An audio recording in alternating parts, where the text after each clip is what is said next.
Olá, meus amores, tudo bem com vocês?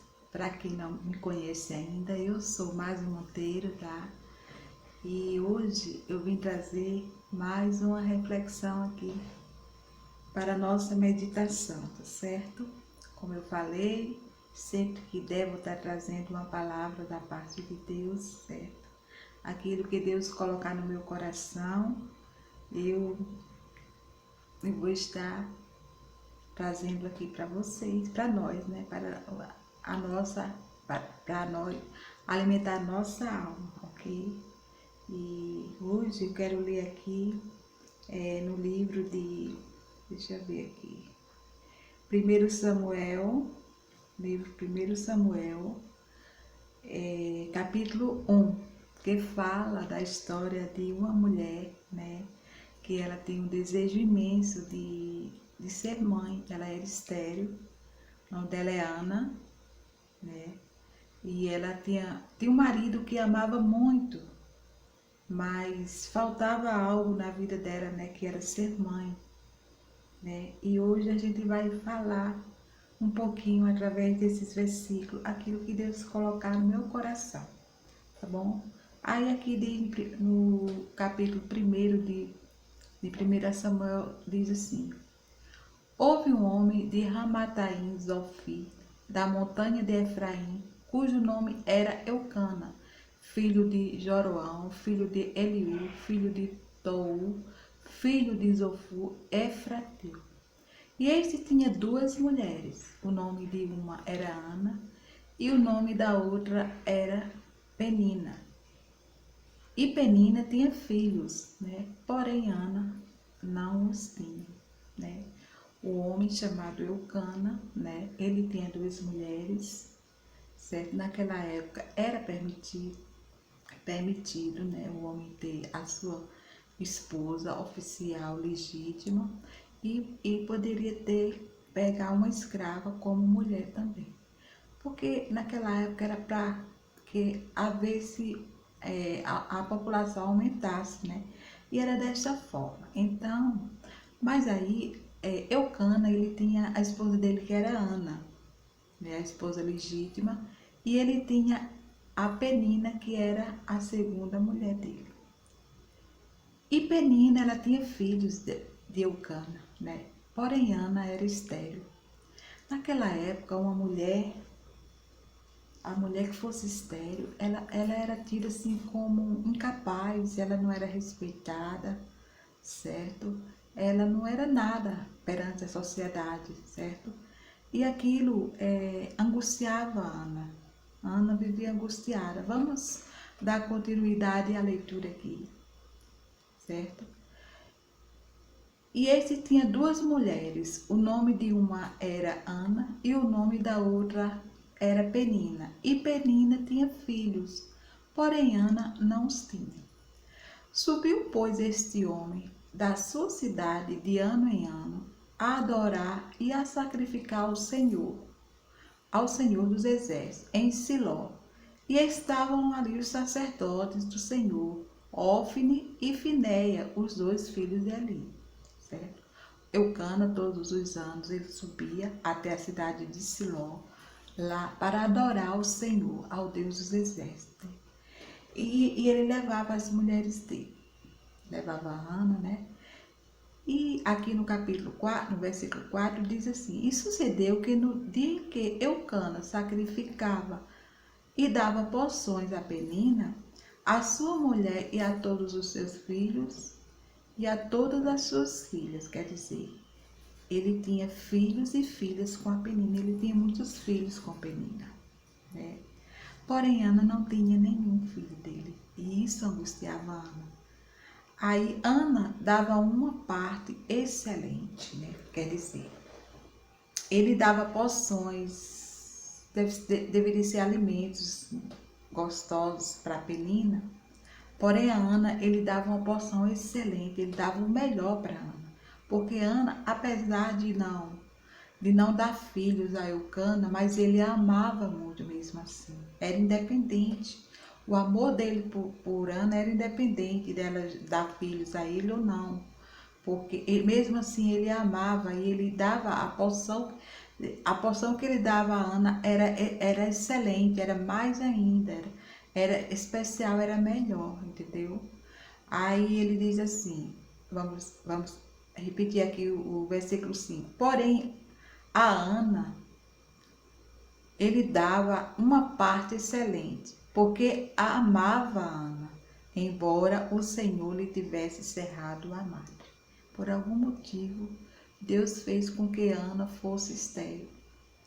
Mas isso foi para glorificar o nome de Deus mais tarde.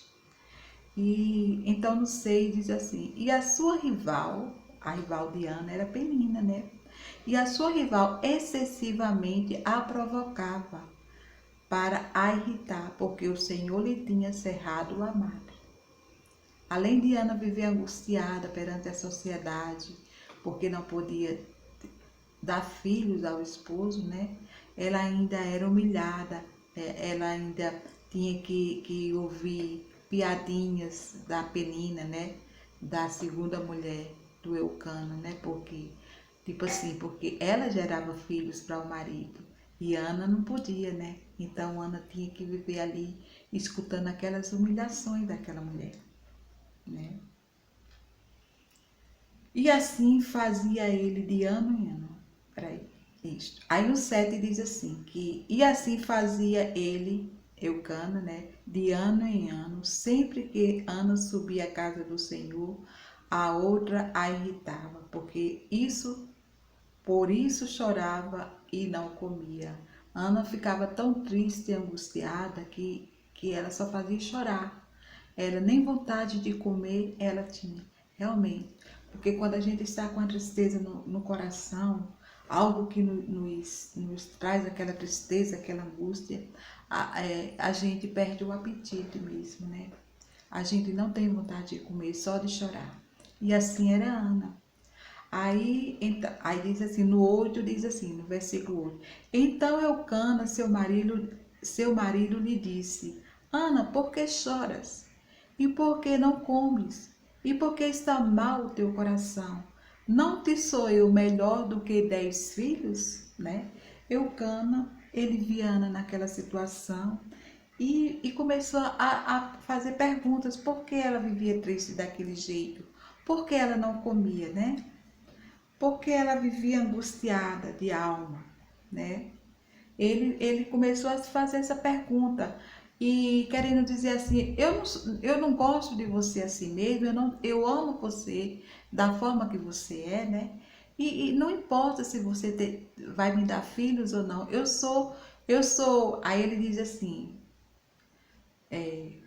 onde é, meu Deus? Onde é que diz aqui? E sucedeu que no dia em que eu cano, não é aqui. Porém, Ana dava. O meu celular tá terrível hoje. Só um minutinho, deixa eu abrir aqui meu celular. Aí ele diz aqui, sim, é no 8 que ele começa a fazer essas perguntas a Ana. Então Eucana, seu marido, lhe disse, Ana, por que choras, né? Por que você chora, Ana?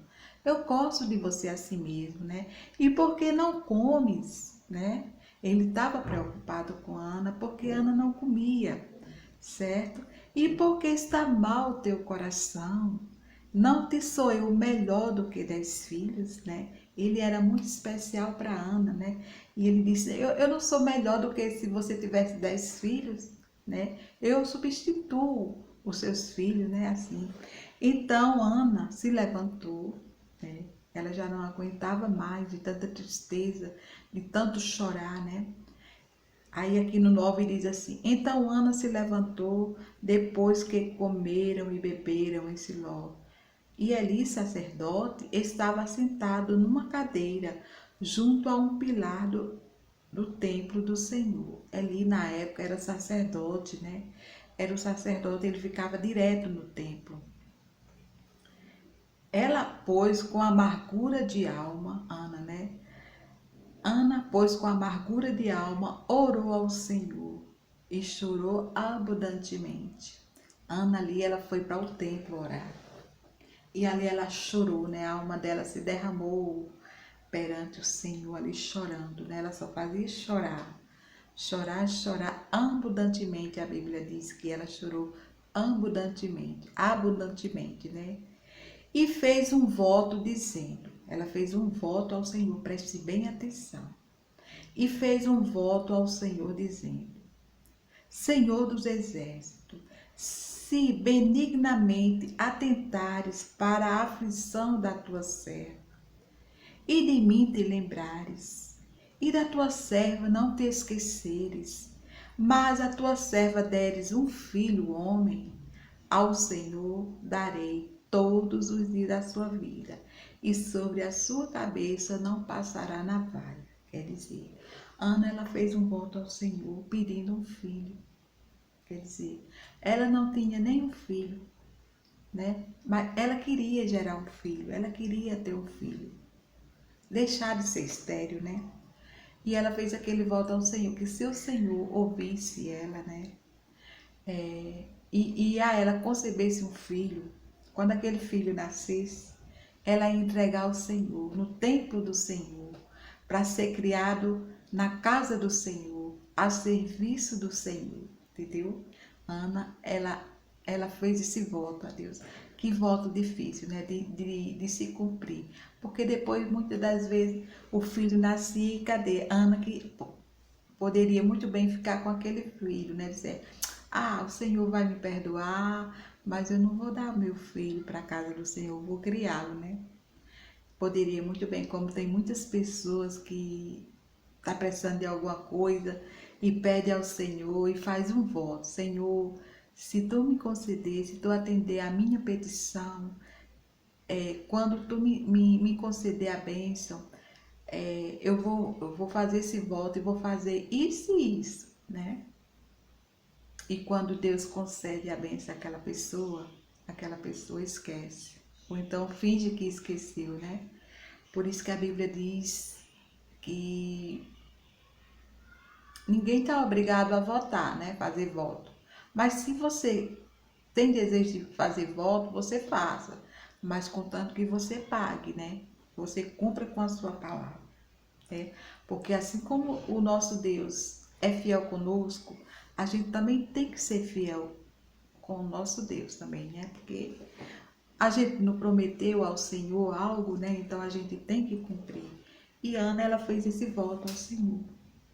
Ela fez esse voto e ela ainda não estava nem grávida ainda, né? Ela ainda ia receber a bênção, né? Da cura dela, da esterilidade, né? E ela, eu acho lindo quando ela diz assim, e fez um voto dizendo, Senhor dos exércitos. Veja bem as palavras de Ana, como é bem forte e tocante ao nosso coração. São palavras de uma pessoa que está imensamente amargurada. Senhor dos exércitos, se benignamente atentares para a aflição da tua serva. O coração dela estava extremamente humilde perante o Senhor. E é assim que Deus quer de nós. É humildade, um coração contrito e humilde, né? E dependente do Senhor. E ela diz assim, se atentares para a aflição da tua serva, e de mim te lembrares, e da tua serva não te esqueceres, mas a tua serva deres um filho homem, ao Senhor o darei todos os dias da sua vida, e sobre a sua cabeça não passará navalha. Então, ainda assim, Ana prometeu a Deus que aquela criança, jamais Ana ia colocar uma tesoura para cortar o cabelo dele, não, nem navalha. Aquela criança ia ser pura para a serviço do Senhor. Aí no 12 diz assim, sucedeu que, perseverando ela em orar perante o Senhor, Eli, o sacerdote, observou a sua boca. O sacerdote que estava mais distante, ele observava aquela mulher orando, né? Aí no 13 diz assim, porquanto Ana no seu coração falava, né? Só se movia os seus lábios, porém não se ouvia a sua voz, pelo que ele a teve por embriagada. Aquele homem de longe observava aquela mulher orando, chorando, e ele via só os lábios dela se mexer, não escutava som nenhum, não escutava voz, porque Ana falava, era o coração, ao coração, do coração dela para o coração de Deus. Essa é a oração mais sincera que possa existir, porque não é você orar com palavras em alto e bom som que Deus vai lhe ouvir, não. É a sinceridade do seu coração para com Deus. Se você está com um problema, que aquilo te angustia imensamente, vá para o secreto do seu quarto, ore a Deus em silêncio mesmo, só com o coração, que Deus vai ouvir com certeza. Assim como Deus ouviu Ana, Ele vai te ouvir também, certo? E ali,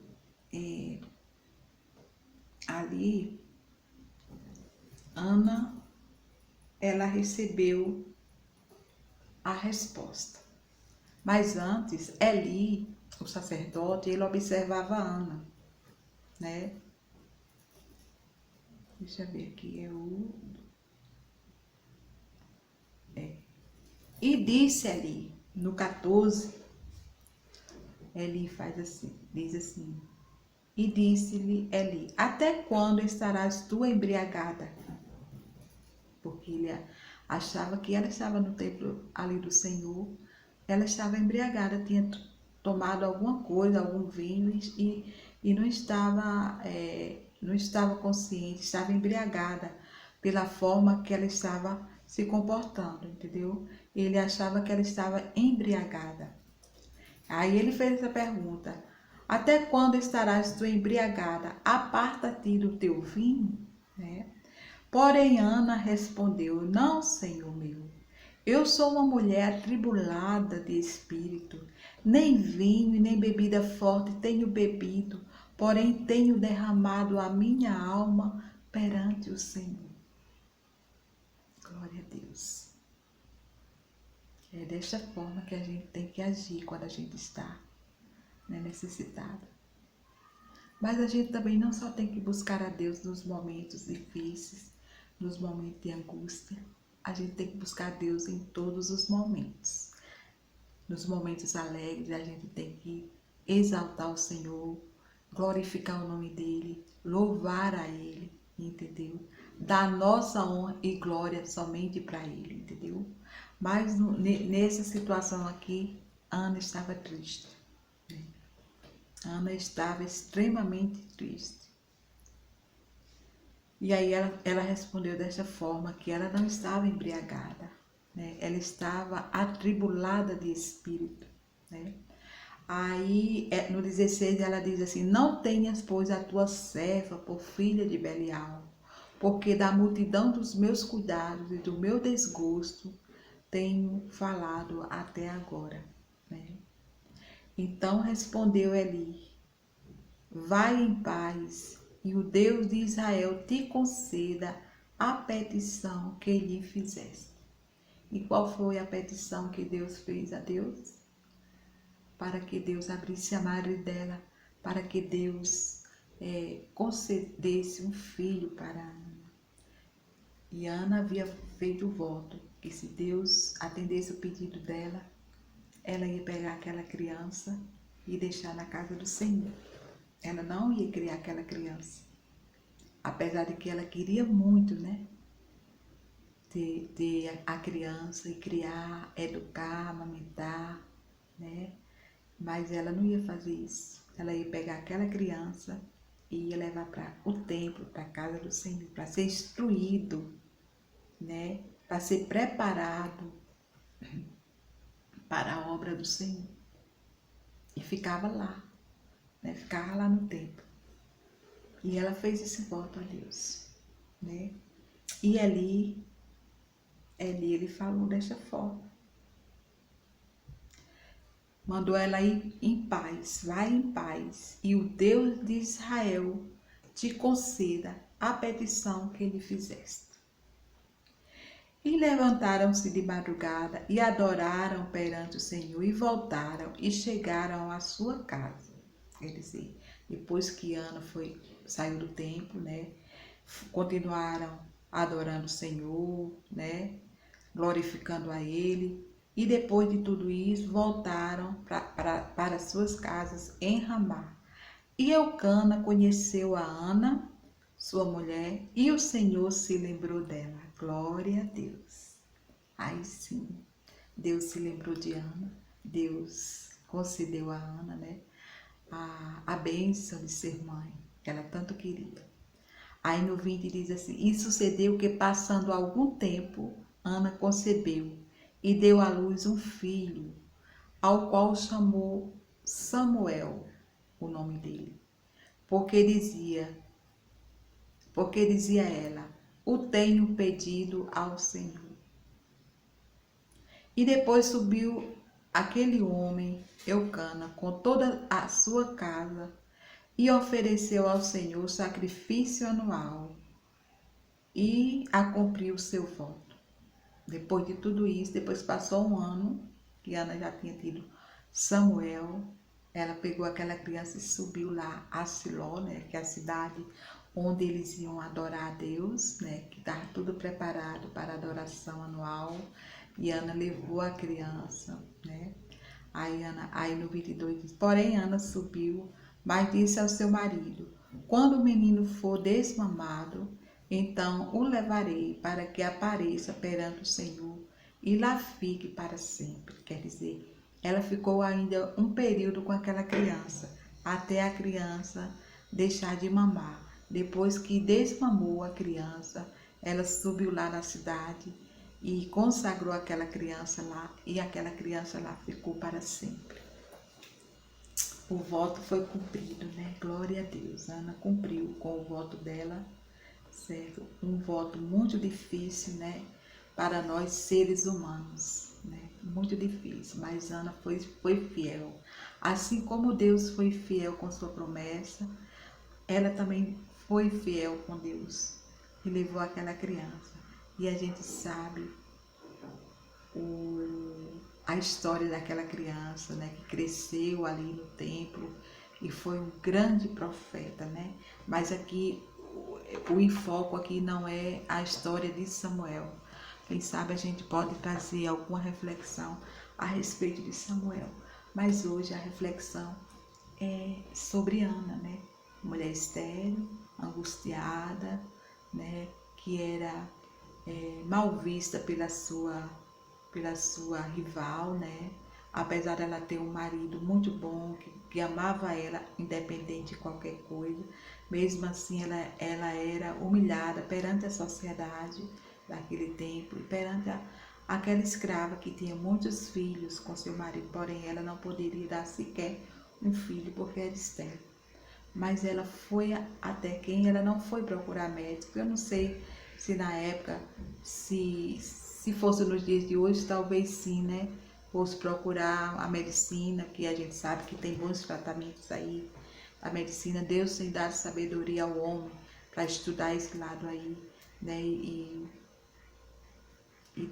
desenvolver tratamentos para que a mulher que não consegue ter filho possa engravidar. Mas naquela época, eu não sei se existia, a Bíblia não relata, mas enfim, Ana foi para resolver a causa dela com o médico dos médicos, né? E ela foi angustiada ali. O coração dela era angustiado, era só angústia, era só tristeza, né? E o problema de Ana era somente esse. Ela queria ser mãe, né? Mas se a gente trazer para o nosso lado, a gente tem tantas coisas também que nos traz angústia, nos traz tristeza, problemas que para nós é insolúvel, que a gente não tem condição de resolver, né? De ser vitorioso com as nossas próprias forças. A gente tem que buscar a Deus. Às vezes a gente procura na medicina, às vezes a gente procura um recurso humano, mas muitas das vezes até os recursos humanos eles se esgotam. E a gente chega no momento que só é nós e Deus somente. Só tem aquela opção mesmo. Então é buscar a Deus de todo o coração, de toda a sua alma. Se você tem um problema que te angustia, que te traz humilhação, que te torna uma pessoa inferior às outras, busca a Deus assim como Ana buscou, certo? Busca a Deus, derrama a tua alma perante o Senhor, assim como Ana fez, certo? E assim como Ana foi vitoriosa, você também será vitorioso, vitoriosa, certo? Porque existe um Deus que pode todas as coisas. Não existe limite para que Deus dizer assim, isso aqui Deus não pode fazer. Não, não existe. Deus é o nosso Deus. Ele é onipotente. Ele é o Deus todo-poderoso que pode todas as coisas, certo? E tem coisas que só Deus pode fazer, somente. Não há mais ninguém que possa fazer. Somente Deus pode fazer. Nessa situação de Ana, só Deus por ela. Só Deus poderia fazer, né? Então, Ana foi vitoriosa. Assim como Ana foi vitoriosa, eu sou vitoriosa. Você também, em Cristo Jesus, tá bom? Essa é a reflexão que eu trago para mim, para você, para todos que esse vídeo alcançar, certo? E desde já eu agradeço por estarem comigo, tá bom? E espero que tenham gostado. E, por favor, se inscreva no canal, tá? Você que é novo, você que só faz olhar os vídeos e não se inscreve, clica nesse botãozinho aí com o nome inscrever-se, que está em vermelho, tá bom? Assine o sininho, ative o sininho das notificações para que sempre quando eu postar um vídeo você seja notificado, certo? E se quiser compartilhar com um familiar, com um amigo seu, para que ele também possa ouvir essa mensagem e que essa mensagem possa falar ao coração de qualquer pessoa, fique à vontade, compartilhe também, tá? Deixe seu like, que é muito importante para mim. Bye, bye, fiquem todos com Deus. E até o próximo vídeo.